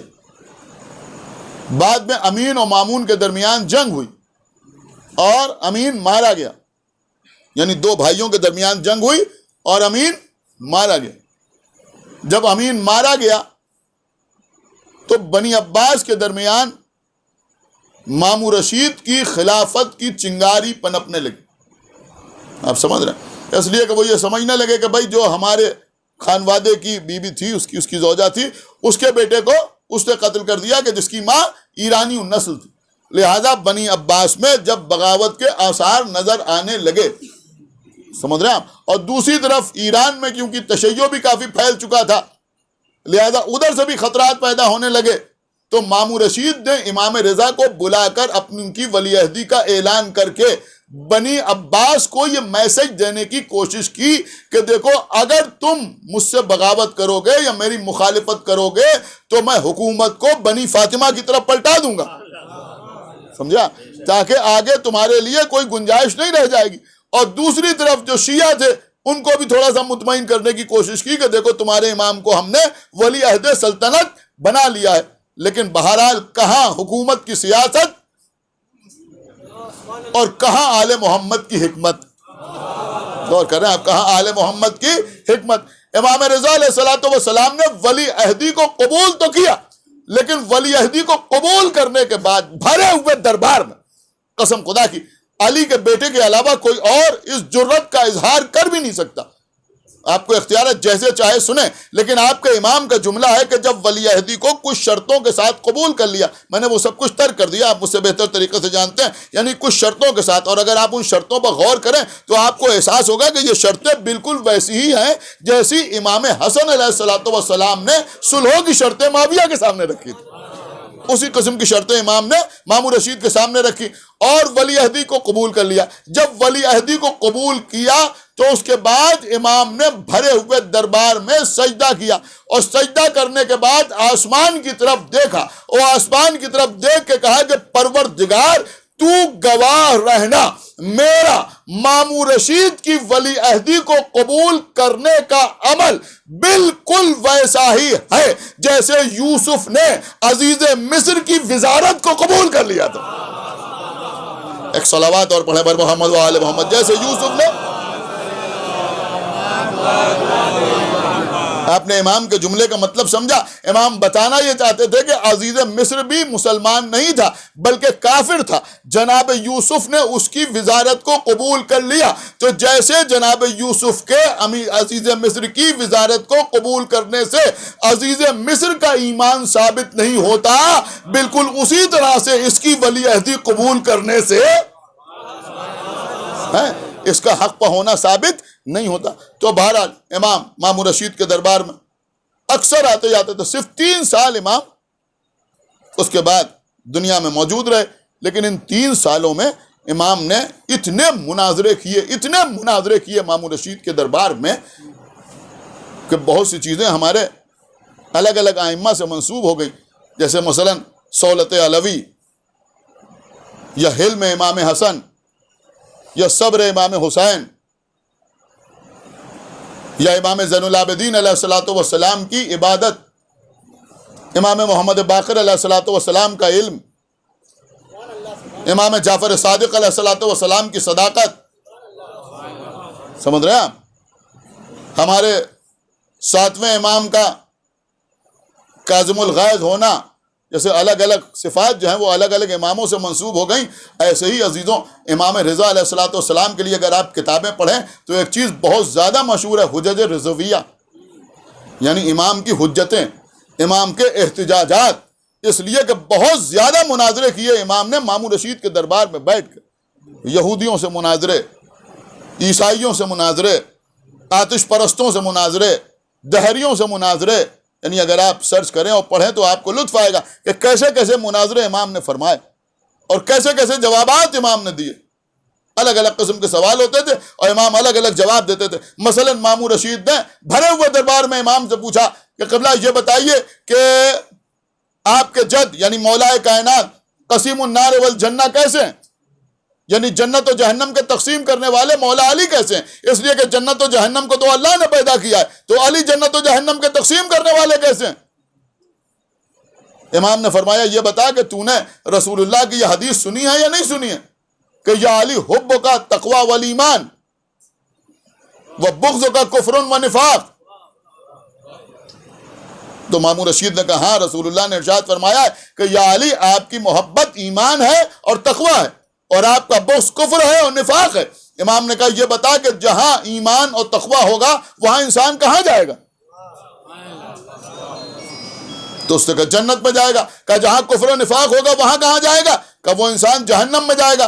امام نے فرمایا پھر تیری سمجھ میں نہیں آیا کہ جب علی کی محبت ہوگی تو ایمان و تقوی ہوگا، آدمی جنت میں جائے گا، جب علی سے بغض ہوگا، عداوت ہوگی تو کفر و نفاق ہوگا، انسان جہنم میں جائے گا۔ اس طرح تیری سمجھ میں نہیں آیا کہ علی جنت و جہنم کے تقسیم کرنے والے ہیں؟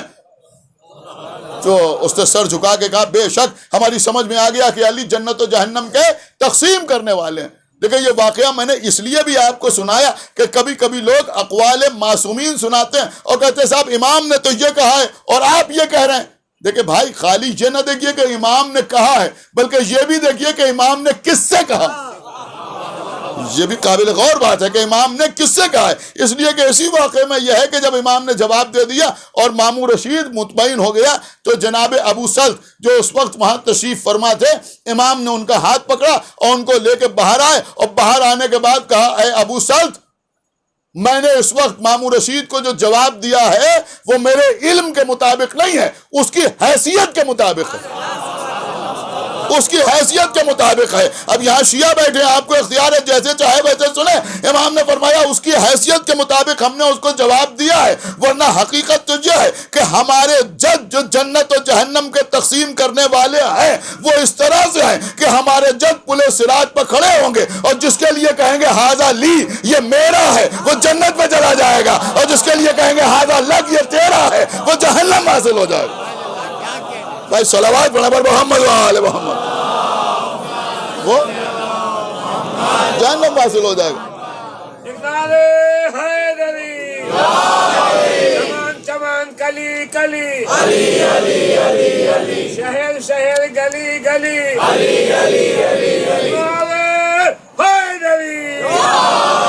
موضع بلند نعرہ صلوات۔ دیکھیں اس طرح کی چیزیں سن کے پریشان نہ ہوا کیجیے. کچھ لوگ یہ سمجھتے ہیں کہ صاحب اگر یہ بیان کر دیا جائے گا، ایک عجیب و غریب مصیبت ہے. کسی کی فضیلت پڑھیے، کسی کے فضائل پڑھیے، کسی کی سمجھ میں نہیں آتا کہ صاحب اس سے بے عملی پھیل جائے گی، لیکن ادھر آل محمد کے فضائل بیان ہوں.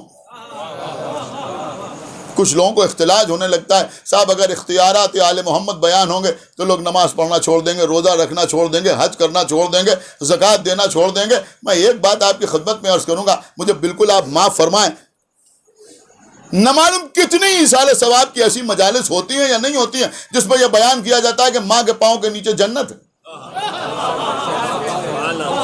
آپ مجھے بتائیے ہوتی ہیں یا نہیں ہوتی ہیں؟ انہوں نے کہا ہوتی ہیں صاحب. شاعر پڑھتے ہیں ماں کے پاؤں کے نیچے جنت ہے، مصرے پڑھے جاتے ہیں.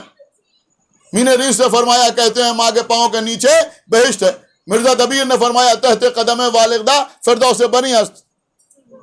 آپ سنتے ہیں کہ رسول اللہ کی حدیث ہے کہ ماں کے پاؤں کے نیچے جنت ہے. علماء پڑھتے ہیں، ذاکرین پڑھتے ہیں، شعراء پڑھتے ہیں، سب سر جھکا کے سن لیتے ہیں، خوش بھی ہوتے ہیں. ہاں ہماری ماں کے پاؤں کے نیچے جنت ہے. آج تک کبھی آپ مجھے بتائیے ایسا ہوا یا نہیں ہوا کہ کسی نے یہ پڑھا ہو، کسی نے آگے کہا کہ صاحب اگر ماں نماز نہیں پڑھتی تب بھی اس کے پیروں کے نیچے جنت ہے؟ کسی نے آگے کہا کہ اگر ماں روزہ نہیں رکھتی تب بھی اس کے پیروں کے نیچے جنت ہے؟ اگر ماں حج کے لیے نہیں گئی تب بھی اس کے پیروں کے نیچے جنت ہے؟ کوئی نہیں پوچھتا. کیوں نہیں پوچھتا؟ اس لیے نہیں پوچھتا کہ ہمیں اپنی ماں سے محبت ہے. لہذا جب ماں کی فضیلت بیان ہوتی ہے تو اگر مگر سمجھ میں نہیں آتا. تو بھیا جس کو ماں سے محبت ہوتی ہے تو ماں کی فضیلت سنتا ہے تو اگر مگر نہیں کرتا. تو ایسے ہی اگر آل محمد سے محبت ہے اور ان کی فضیلت بیان ہوتی ہے تو کوئی اگر مگر نہیں کرتا.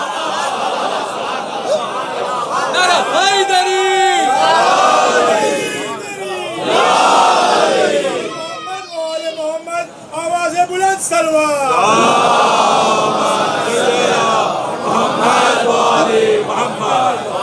دیکھیں میں آپ کی خدمت میں عرض کر رہا ہوں اور میں سمجھتا ہوں کہ یہی تبلیغ ہے جو اب عرض کر رہا ہوں. ماں سے محبت ضروری ہے، ماں کی اطاعت ضروری ہے، ماں کا خیال رکھنا واجب ہے. اسے دنیا میں کوئی انکار کرے گا؟ لیکن دیکھیں یہی جملہ کہ ماں کے پیروں کے نیچے جنت ہے اتنا عام ہے، اتنا مقبول ہے کہ نہ کوئی اس کا ریفرنس پوچھتا ہے. سن رہے ہیں؟ ایک صلوات پڑھیں پر محمد و آل محمد.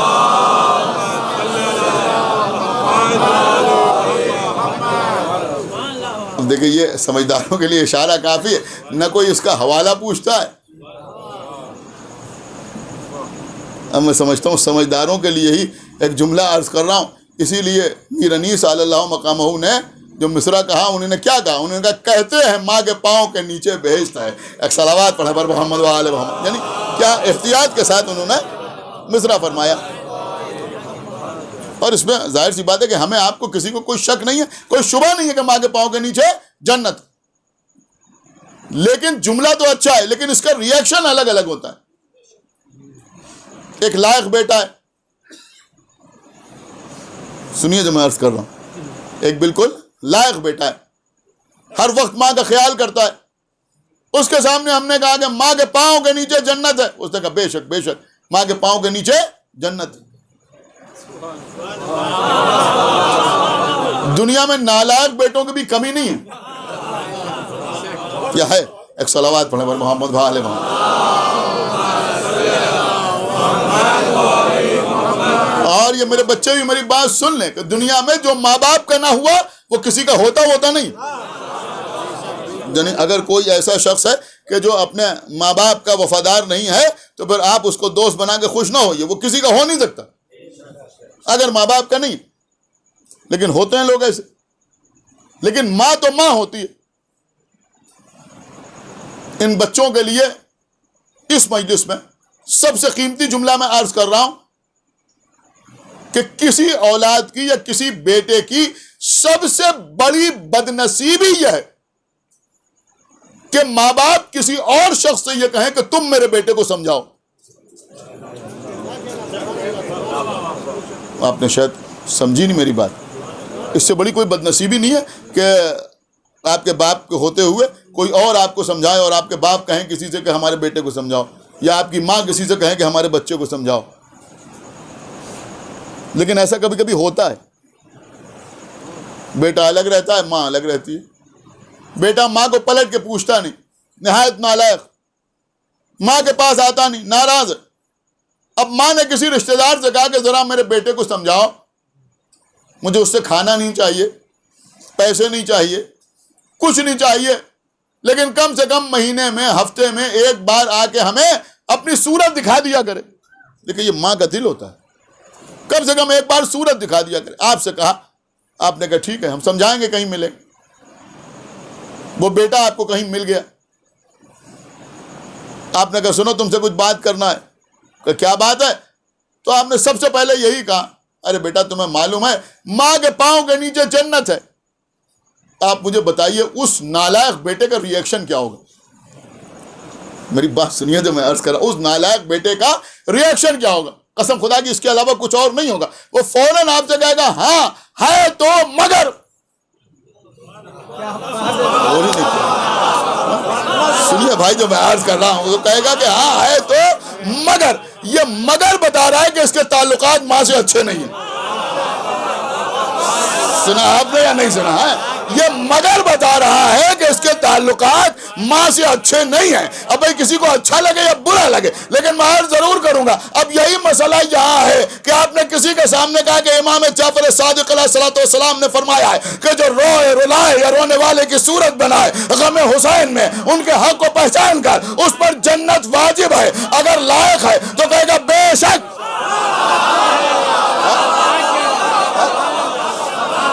صلوات پر محمد و آل محمد کہے گا بے شک.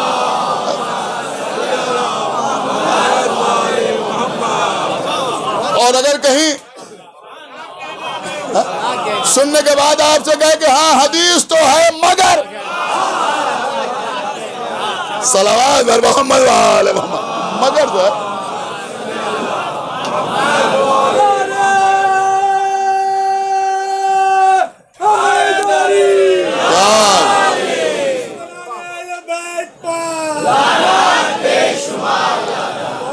بھیا ان کے سلسلے میں اگر مگر کرنے کی ضرورت نہیں. جو انہوں نے فرما دیا وہ فرما دی. یہ اگر مگر یہ بتا رہا ہے کہ تعلقات کچھ اچھے نہیں ہیں، اور سمجھ لیے دنیا میں کسی سے تعلقات خراب ہوں تو آخرت میں کچھ گنجائش پیدا ہو سکتی ہے، لیکن اگر آل محمد سے تعلقات خراب ہیں تو بزی تو ایسے ہی ہے کہ مولا علی پل صراط پہ کھڑے ہوں گے، ہاتھ علی ہاتھ الگ، یہ میرا یہ تیرا، یہ میرا یہ تیرا، یہ میرا یہ تیرا. اگر صاحب یہ سن لیا تو پھر اس کے بعد پھر مسجد میں کون جائے گا، پھر نماز کون پڑھے گا، روزہ کون رکھے گا؟ ارے کوئی احمق ہوگا جو نماز چھوڑے گا، کوئی بیوقوف ہوگا جو روزہ رکھنا چھوڑے گا. دیکھیں اس سے قیمتی کوئی بات نہیں ہے اس سلسلے میں. یہ کب کہا گیا ہے کہ جو روز قیامت یہ کہے گا کہ مولا علی ہمارے، وہ جنت پہ چلا جائے گا؟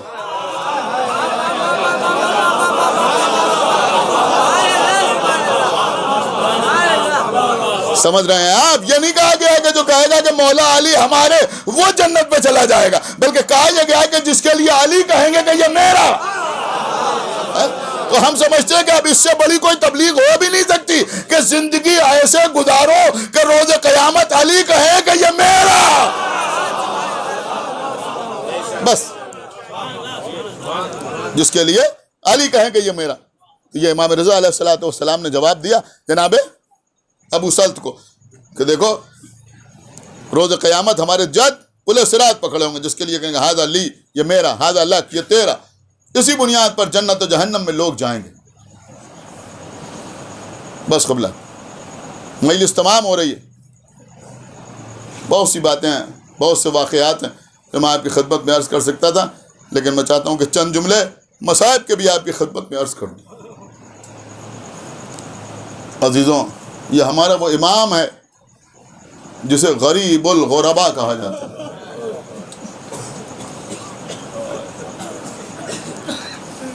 میرے خیال میں یہاں بیٹھے ہوئے اکثر حضرات وہ ہوں گے جو مشہد کی زیارت سے مشرف ہو چکے ہیں. ہاں عزیز، جو غریب الغربا ہے وہی عرب و عجم کا سلطان بھی ہے.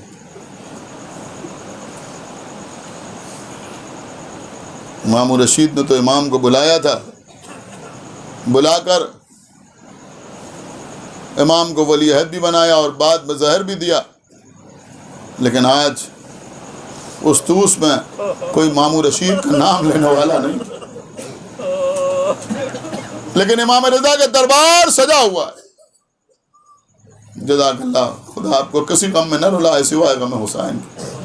ہاں عزیزوں، یہ امامت کا گھرانہ ہے۔ میں چاہتا ہوں کہ تھوڑا سا تفصیل سے آپ کی خدمت میں مصائب عرض کر دوں۔ 200 ہجری ہے، امام کو بلایا گیا۔ ہمارے 8ویں امام اپنے گھر سے اسی انداز سے سفر اختیار کرتے ہیں جس طرح سے آقا حسین نے سن 60 ہجری میں 28 رجب کو مدینہ چھوڑا، جس طرح سے آقا حسین سب سے پہلے اپنے جد کے روضے پر گئے، اسی طرح سے ہمارے 8ویں امام اپنے گھر سے نکلے، سب سے پہلے پیغمبر اسلام کے روضے پر گئے۔ جانے بات کو رویا کہ اے میرے جد، مجھ سے آپ کا مدینہ چھڑوایا جا رہا ہے۔ اس کے بعد بی بی زہرا کی قبر پر گئے، امام حسن علیہ السلام سے رخصت ہوئے، امام زین العابدین کی قبر پر پہنچے، یہاں تک کہ امام جعفر صادق علیہ السلام کی قبر سے رخصت ہوتے ہوئے چلے۔ لیکن عزیزوں، جب امام مدینے کی سرحد پر پہنچے تو جو امام کے ساتھ امام کے اصحاب امام کو چھوڑنے کے لیے آئے تھے، رخصت کرنے کے لیے آئے تھے، وہ کہتے ہیں کہ ساتھ ساتھ امام کے فرزند حضرت تقی جواد، جن کا سن اس وقت 6 یا 7 سال کا تھا، بس 6 یا 7 سال کا سن تھا ہمارے 9ویں امام کا، جب امام مدینہ چھوڑ رہے تھے، عزیزوں امام نے گلے سے لگایا کہ میرے لال میں جا رہا ہوں، تم صبر کرنا۔ سرکار تقی جواد زمین پر بیٹھ گئے اور بیٹھنے کے بعد ایک چٹکی مٹی اٹھائی مدینے کی اور اپنے سر پر ڈالی اور بلند آواز سے رونا شروع کیا۔ امام نے اٹھا کے بیٹے کو سینے سے لگایا، بیٹا یہ اس طرح کیوں رو رہے ہو؟ کہا بابا ہمیں معلوم ہے کہ اب آپ سے ملاقات نہ ہوگی۔ کچھ آپ کو یاد آیا یہ کچھ ملتا جلتا منظر ہے یا نہیں ہے؟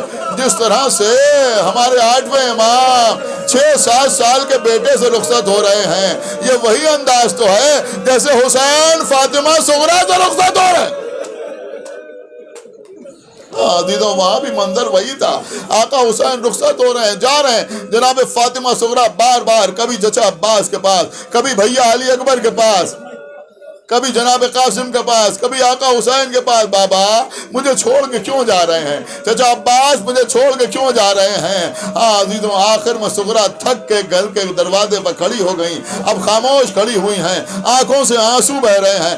آقا حسین نے جب بیٹی کا یہ عالم دیکھا تو تمام بیویوں سے کہا کہ تمام بیویاں سفر کرنے سے پہلے صغریٰ کے سر پہ ہاتھ رکھیں، چند تسلی اور تشفی کے کلمات کہیں اور اس کے بعد جا کے ہماری میں سوار ہوں۔ عزیزوں ام رباب آئیں، صغریٰ کے سر پہ ہاتھ رکھا، اے صغریٰ ہمیں معلوم ہے کہ علی اصغر کے بغیر تمہارا دل نہیں لگتا، لیکن کیا کریں جو آقا حسین کی مرضی۔ ام لیلہ آئیں، اے صغریٰ ہم جانتے ہیں کہ بیٹی کو چھوڑ کے جانے کا غم کیا ہوتا ہے، لیکن جو آقا حسین کی مرضی۔ ام کلثوم آئیں، صغریٰ ہم عباس کو یاد دلاتے رہیں گے، اے بھیا عباس اگر سکینہ یہاں ہے تو صغریٰ مدینے میں انتظار کر رہی ہے۔ سب سے آخر میں علی و فاطمہ کی بڑی بیٹی زینب آئیں، صغریٰ کے سر پہ ہاتھ رکھا، اے صغریٰ یہ تو ہم تمہیں اپنے پاس بلائیں گے یا پھر واپس آئیں گے۔ اب صغریٰ کے صبر کا باندھ ٹوٹ گیا، آنسوؤں سے بھیگا ہوا چہرہ اٹھایا، اے پھوپھی اماں آپ کچھ بتائیں یا نہ بتائیں لیکن ہم سب جانتے ہیں۔ روئیے عزیزوں روئیے، ہمیں معلوم ہے کہ یہ قافلہ جو جا رہا ہے یہ اب واپس نہ آئے گا، ہمارے بابا سے ملاقات نہ ہوگی۔ کہا صغریٰ کیا کہہ رہی ہو؟ کہا پھوپھی اماں میں بیمار ہوں۔ کہ یہی غم تو ہمیں کھائے جا رہا ہے کہ تم بیمار ہو. کہ جب رات ہوتی ہے تمام لوگ شہن خانہ میں اپنے اپنے بستر پر لیٹتے ہیں, میں بھی اپنے بستر پر لیٹتی ہوں. اے پھوپھی اماں, جب رات گزرتی ہے, نصف شب گزر جاتی ہے, تو ایک بی بی سیاہ چادر اوڑھ کے آسمان سے ہمارے گھر میں آتی ہے, آ کے کہتی ہے میرے حسین میں تجھ پہ کہاں کہاں روؤں گی. اس وقت روؤں گی جب تیرے گلے پہ خنجر چل رہا ہوگا, یا اس وقت روؤں گی جب تیرا سر موگ نیزہ پہ بلند ہوگا, یا اس وقت روؤں گی جب تیرا سر شرابی کے دربار میں دشت طلا میں رکھا ہوا ہوگا. بس عزیزوں, یہ پرسہ دینے کی رات ہے. بالکل وہی انداز ہے. امام محمد تقی علیہ السلام بھی اپنے سر پر خاک ڈال کے کہہ رہے ہیں بابا اب ہمیں معلوم ہے کہ آپ سے ملاقات نہ ہوگی. عزیزوں, امام رضا چلے گئے, امام محمد تقی آنسو بہاتے رہ گئے.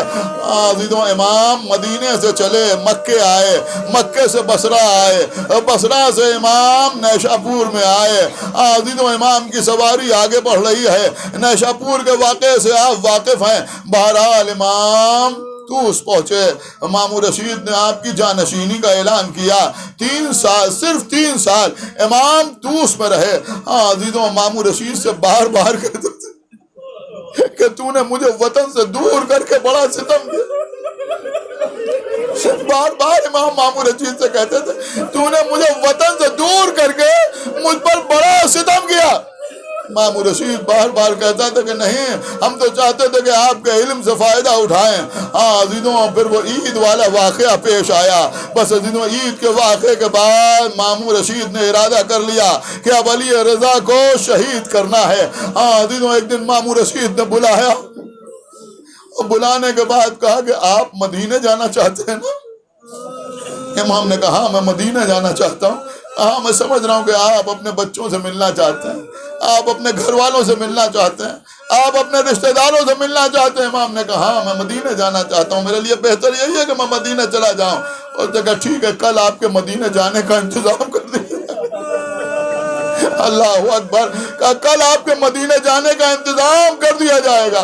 عزیزوں, امام اٹھے, اٹھنے کے بعد اپنے گھر آئے. عزیزوں, دوسرا دن آیا, امام کے سامنے جناب ابو سلط بیٹھے ہوئے ہیں. ایک مرتبہ امام نے ابو سلط سے کہا ابو سلط دیکھو ابھی ابھی حاکم کا آدمی آتا ہے اور آنے کے بعد مجھے دربار میں بلائے گا. ابو سلط تم لوگ میرے ساتھ ساتھ چلنا, دربار کے دروازے پر رک جانا, اور دیکھو جب میں دربار سے باہر آؤں تو اگر میں اپنی ابا کو سر کے اوپر ڈالے ہوئے ہوں تو سمجھ لینا کہ مجھے زہر دے دیا گیا.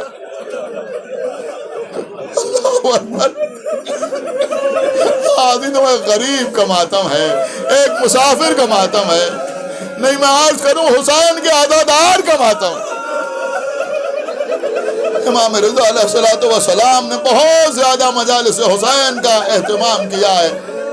جناب دیبل کے واقعات آپ کے سامنے ہیں.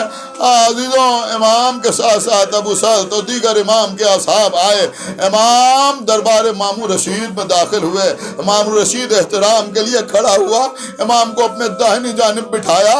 اس کے بعد کہا کہ ہم نے آپ کے جانے کا انتظام کر دیا, ہم سواری کا انتظام کر رہے ہیں, آج آپ مدینے جا سکتے ہیں. اس کے بعد اس نے اپنے غلام کو حکم دیا کہ ذرا وہ طبق لے کے آنا. عزیزوں, ایک طبق سامنے آیا جس میں خوشہ انگور رکھا ہوا تھا. اس نے کہا کہ آپ جانے سے پہلے یہ انگور تو نوش فرمائیں. امام نے فرمایا کہ نہیں, میرا دل نہیں چاہ رہا اس وقت انگور کھانے کا. اس نے کہا نہیں, میں نے آپ کے لیے منگوائے, بہت بہتر انگور ہیں, میں نے اس سے بہتر انگور نہیں دیکھے. امام نے کہا کہ جنت کے انگور میں کھا چکا ہوں جو اس سے بہتر ہیں, مجھے ان انگوروں کی حاجت نہیں ہے. جب اس نے زیادہ زور دیا تو امام نے فرمایا کیا میں تجھے یہ بتاؤں کہ ان انگوروں میں زہر ملا. بس عزیزوں, اتنا سننا تھا کہ ماموں رشید نے تلوار نکال لی. کہتا ہے ہم تو آپ سے محبت کا اظہار کرتے ہیں, آپ بار بار ہمارے اوپر شک کرتے ہیں, ہم آپ کو تلوار کے ذریعے بھی قتل کر سکتے ہیں. امام نے فرمایا کہ تو یہی چاہتا ہے کہ میں یہ انگور کھا لوں. یہ کہہ کہ امام نے ہاتھ آگے بڑھایا, 3 دانے تناول فرمائے. ارے میری سمجھ میں آیا کہ ویسا ہی منظر ہے جیسے مولا علی یہ جانتے ہوئے کہ ابن ملجم تلوار لیے ہوئے کھڑا ہے, مولا علی سجدے میں چلے گئے. عزیزو امام نے 3 دانے تناول فرمائے اور اس کے بعد اٹھ کے کھڑے ہوئے. اس نے کہا کہ کچھ اور تناول فرمائیں کہ تیری مراد پوری کرنے کے لیے اتنا کافی ہے. لیکن ایک جملہ امام نے کہا مامور رشید تجھے کیا ملا میرے بچے کو یتیم کر کے؟ اللہ اکبر.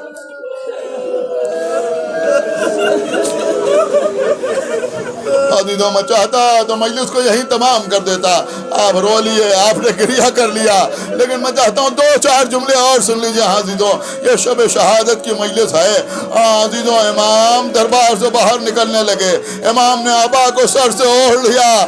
جیسے ہی دربار سے باہر آئے مامور رشید کے سپاہیوں نے سواری آگے کی. آپ سواری پر تشریف لے جائیں, اس لیے کہ آپ سواری ہی پر بیٹھ کے آئے تھے جو حکومت کی طرف سے بھیجی گئی تھی. امام نے فرمایا نہیں اب مجھے سواری پہ نہیں بیٹھنا, اس لیے کہ میں آخری سفر پہ ادا کرنا چاہتا ہوں. اب عزیزوں جناب ابو سلط کا بیان ہے کہ امام آگے آگے جا رہے تھے, ہم پیچھے پیچھے جا رہے تھے. کیا آپ سن کے برداشت کریں گے؟ ابو سلط کہتے ہیں میں نے دیکھا کہ جیسے جیسے راستہ چلتے جاتے تھے پیروں پر ورم بڑھتا جاتا تھا, زہر کا اثر ہوتا جاتا تھا, پیروں پر ورم بڑھتا جاتا تھا. امام اپنے بیت شرف کے قریب آئے, قیام گاہ کے قریب آئے, حجرے میں داخل ہوئے, سب کو باہر روک دیا, صرف ابو سلط حجرے کے اندر آئے. ابو سلط کی طرف دیکھا, اشارہ کیا. ابو سلط کہتے ہیں میں سمجھ گیا کہ امام کیا کہہ رہے ہیں, میں نے آگے بڑھ کے اندر سے گھر کا دروازہ بند کر دیا. اب آپ سن سکیں گے عزیزوں ابو سلط کا کیا بیان ہے. ابو سلط کہتے ہیں میں نے دیکھا کہ امام نے اس حجرے کے فرش کو ہٹایا اور امام نے خاک پہ سجدہ کیا,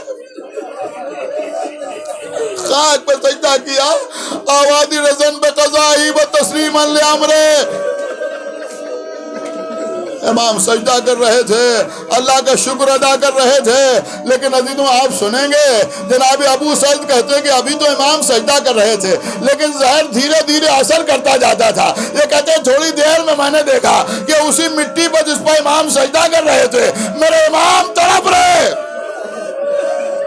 امام تڑپ رہے ہیں. یہ کہتے ہیں امام تڑپ رہے تھے اور تڑپ تڑپ کے کہہ رہے تھے اے میرے بیٹے تم کب آؤ گے, اے میرے لال تقی جواد تم کب آؤ گے. بار بار امام اپنے بیٹے کو پکار رہے تھے. ابو سلط کہتے ہیں میں نے دیکھا کہ ایک مرتبہ وہ زنجیر جو میں نے گھر کے اندر سے دروازے میں لگائی تھی وہ گری, دروازہ کھلا, ایک تقریباً 10 برس کا بچہ اندر داخل ہوا, نہایت حسین و جمیل. میں سمجھ گیا کہ یہ امام دادا ہے, میں سمجھ گیا کہ یہ امام کا بیٹا ہے. جیسے ہی وہ بچہ اندر داخل ہوا وہ امام جو تڑپ رہے تھے ایک مرتبہ اٹھ کے بیٹھے, آگے بڑھ کے اپنے بیٹے کو گلے سے لگایا, کہا خوب آئے تقی جواد. جزاک اللہ, مولا آپ کو کسی غم میں نہ رلائے. یہ کہتے ہیں میں نے دیکھا کہ بیٹے نے اپنے باپ کو لٹایا, کہا بیٹا مجھے پیاس محسوس ہو رہی ہے. تقی جواد نے اپنے بابا کو پانی پلایا. میں کہوں گا اے میرے نوے امام, آپ کے بابا عالم غربت میں مارے گئے لیکن کم سے کم آخر وقت میں آپ نے پانی تو پلا دیا. لیکن ہائے حسین جنہیں کربلا کے میدان میں پیاسا مارا گیا. عزیزوں ابو سلط کہتے ہیں امام تقی جواد کی آغوش میں امام نے دنیا کو چھوڑا.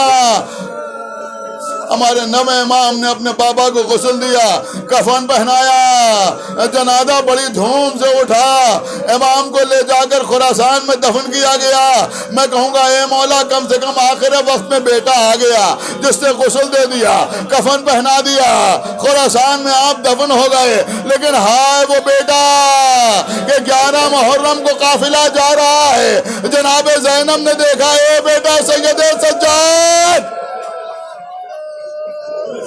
اے میرے لال اپنے آپ کو سنبھالو, کیا جان کھو دو گے؟ کہا پھوپھی اماں آپ ہی بتائیں اس بیٹے کا یہ عالم کیوں نہ ہو جو یہ دیکھ رہا ہو کہ اس کے باپ کا جنازہ جلتی ہوئی زمین پر پڑا ہوا ہے. ارے وہ بیٹا کیا کرے جس کے ہاتھوں میں ہتھکڑیاں, پیروں میں بیڑیاں, گلے میں طوق خاردار.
غریب الغربا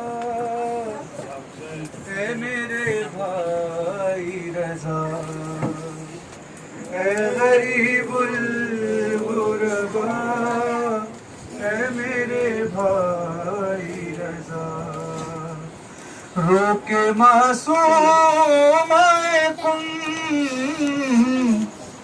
رو کے معصوم آئے کن، کن سے دیتی ہے صدا، اے غریب الغربا اے میرے بھائی رضا، اے غریب الغربا اے میرے بھائی رضا، تیرا دیدار نہیں بھائی قسمت میں میری، دے ہواؤں کو ذرا حکم ہے میرے علی، سن لوں آواز تیری،